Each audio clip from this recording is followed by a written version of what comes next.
নেতাজি সুভাষচন্দ্র বসু ছিলেন ভারতের স্বাধীনতা সংগ্রামের অন্যতম প্রধান নেতা এবং একজন দুর্দান্ত কৌশলী। তার অদম্য সাহস, অক্লান্ত পরিশ্রম এবং দেশের প্রতি অসীম ভালোবাসা তাকে ভারতের স্বাধীনতা আন্দোলনের ইতিহাসে এক বিশেষ স্থান দিয়েছে। তিনি শুধু একজন স্বাধীনতা সংগ্রামী ছিলেন না, বরং তিনি একটি স্বাধীন ভারতের স্বপ্ন দেখেছিলেন এবং সেই লক্ষ্যে নিরলস প্রচেষ্টা চালিয়েছিলেন। যুবাবস্থায় জীবন ও কর্ম। সুভাষচন্দ্র বসু 1897 সালের 23 জানুয়ারি উড়িষ্যার কটকে জন্মগ্রহণ করেন। তিনি অত্যন্ত মেধাবী ছাত্র ছিলেন এবং কেমব্রিজ বিশ্ববিদ্যালয় থেকে সিভিল সার্ভিসে উত্তীর্ণ হন।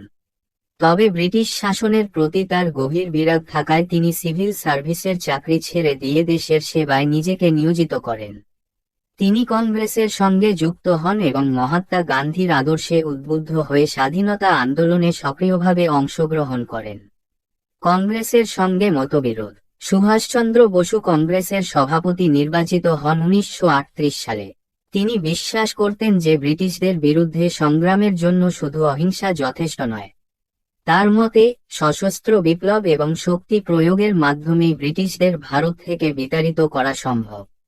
মহাত্মা গান্ধীর সাথে এই নীতি নিয়ে তার তীব্র মতবিরোধ দেখা দেয়। তিনি বুঝতে পেরেছিলেন যে ব্রিটিশদের বিরুদ্ধে সফল আন্দোলনের জন্য আন্তর্জাতিক সমর্থন এবং সামরিক শক্তির প্রয়োজন।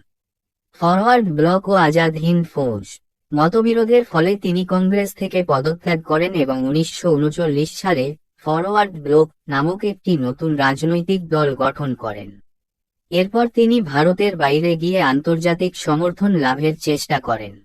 তিনি জার্মানি এবং জাপানের সাথে যোগাযোগ স্থাপন করেন এবং তাদের সাহায্যে Azad Hind Fauj, Indian National Army বা আইএনএ গঠন করেন। এই ফৌজের লক্ষ্য ছিল ভারতের মাটিতে সশস্ত্র যুদ্ধের মাধ্যমে ব্রিটিশদের বিতাড়ন করা। তোমরা আমাকে রক্ত দাও, আমি তোমাদের স্বাধীনতা দেব। নেতাজি সুভাষচন্দ্র বসুর অন্যতম জনপ্রিয় উক্তি ছিল, তোমরা আমাকে রক্ত দাও, আমি তোমাদের স্বাধীনতা দেব। তিনি ভারতের যুব সমাজকে প্রেরণা দিয়ে বলেছিলেন, স্বাধীনতা সহজে অর্জিত হবে না, এর জন্য ত্যাগ স্বীকার করতে হবে। আজাদ হিন্দ ফৌজের সৈন্যরা এই উক্তি থেকে অনুপ্রাণিত হয়ে ব্রিটিশদের বিরুদ্ধে লড়াই করে। মৃত্যু এবং উত্তরাধিকার। নেতাজি সুভাষচন্দ্র বসুর জীবন এক রহস্যময় মোড় নেয় 1945 সালে, যখন তার মৃত্যুর খবর আসে। যদিও তার মৃত্যুর সঠিক কারণ এখনও রহস্যময়, তবে এটি নিশ্চিত যে তিনি ভারতের স্বাধীনতার জন্য নিজের জীবন উৎসর্গ করেছিলেন। তার এই মহান আত্মত্যাগ এবং অসীম দেশপ্রেম ভারতের মানুষকে চিরকাল অনুপ্রাণিত করে আসছে।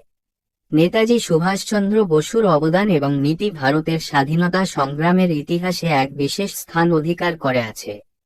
তিনি শুধু একজন নেতা ছিলেন না, বরং তিনি একটি নতুন ভারতের স্বপ্নদ্রষ্টা ছিলেন, যা শুধুমাত্র স্বাধীন হবে না, বরং এক শক্তিশালী এবং সমৃদ্ধ দেশ হিসেবেও বিশ্বমঞ্চে আত্মপ্রকাশ করবে। তার দৃষ্টিভঙ্গি এবং কৌশল আগামী প্রজন্মের জন্য একটি দিশারি হয়ে থাকবে।